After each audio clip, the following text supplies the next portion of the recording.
Hi, Justine Spark Girls. This is Isa, and today I am here with Lauren Kate, the author of Fallen and her newly released book, Tormenta, the second book in her series. Can you give us, our readers, a brief synopsis of your new book? The new book, Tormenta, picks up right where Fallen left off. So Luce has fallen in love with Daniel, her fallen angel love, and she is moving to a new place, a new state, a new school, a whole new cast of characters. And the main purpose of Tormenta is for Luce to learn more about her past lives. So she's figuring out that the shadows that have haunted her whole life and terrified her whole life are actually something that she can use to her benefit, and she's exploring her past lives through these shadows. Interesting. So obviously your books deal a lot with religious aspects. The fact that it's about a human in love with an angel, it deals a lot with the history of heaven and hell. How do you research about these religious aspects? Does it stem from your own beliefs, or do you do research actually for it? Yeah, I did a lot of really, really wonderful theological research that it was so interesting to me. I almost didn't know when to stop researching and when to start writing. I found a scholar at the University of California in Davis who is an angelologist, and she pointed me to all these great sources. And there are several mentions of angels, obviously, in the Bible, but most mentions of angels actually happen in the books just outside of the Bible. They're called the apocryphal texts. So it's all sorts of fascinating texts that were written around the same time as the Bible.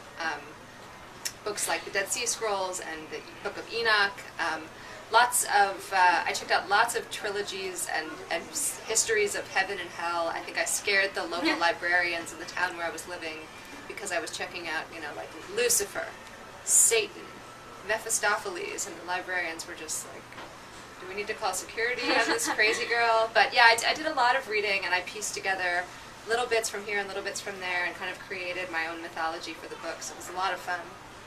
Okay, so in an age of vampires and werewolves, why write about human-angel interaction? It's fun. I get this question all the time, and I have to say that I don't think most writers are thinking about the trends out in the publishing world. I mean, I've read the vampire books, I've seen the movies, and I think they're great, but for me it was just about writing the best story that I could write. So I was always writing these love stories, and when I came across a reference in Genesis to a group of angels who fell in love with mortal women, that was what started it for me. And this whole sort of epic just exploded out of that. And it was a very organic thing that I don't think I thought too much about. How does this compare, to this book or that book? It just happened. And there's also still a lot of mystery surrounding Luce and Daniel, even in Tormenta.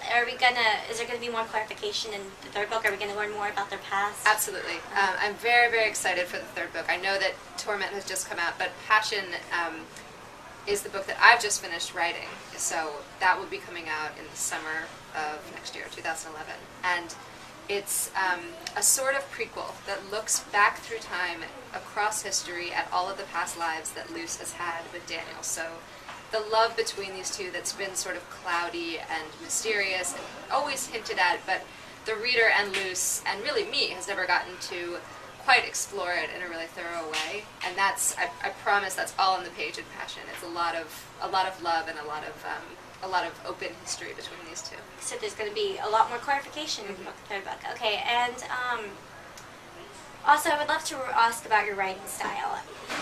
I've read that you've lived everywhere, from Texas to Atlanta, now Los Angeles.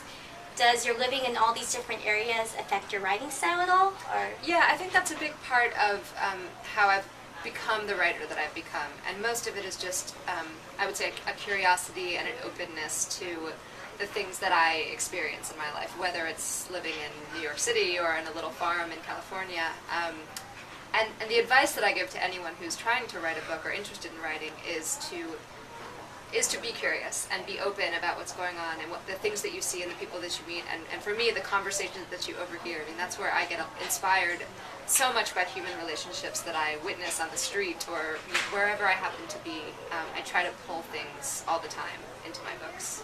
Wow. And do you have any advice for these aspiring writers? Because obviously you're the model for writing outside your comfort zone, for writing about things that we don't know about. Do you have any advice for writers that want to achieve what you've achieved?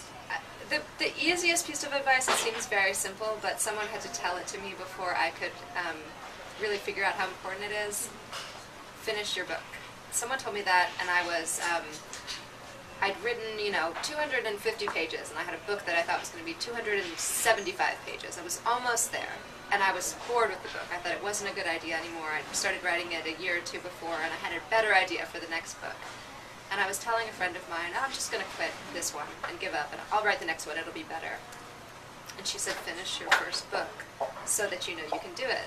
And something about it really stuck with me, and I just went home and I wrote those next 25 pages, and it took me a week or 2 weeks or whatever it was, and then I really did know that, because the endings are always the hardest part, and I really did know then that I could always finish. And I've thought about that every single time. I've written 4 books since then, and every single time I get to that point and I think, I don't think I can do it, and then I just remember the difference between somebody who publishes a book and somebody who doesn't is that people finish, and then you can always go back and revise, you can always go back and make it better, but finish your book.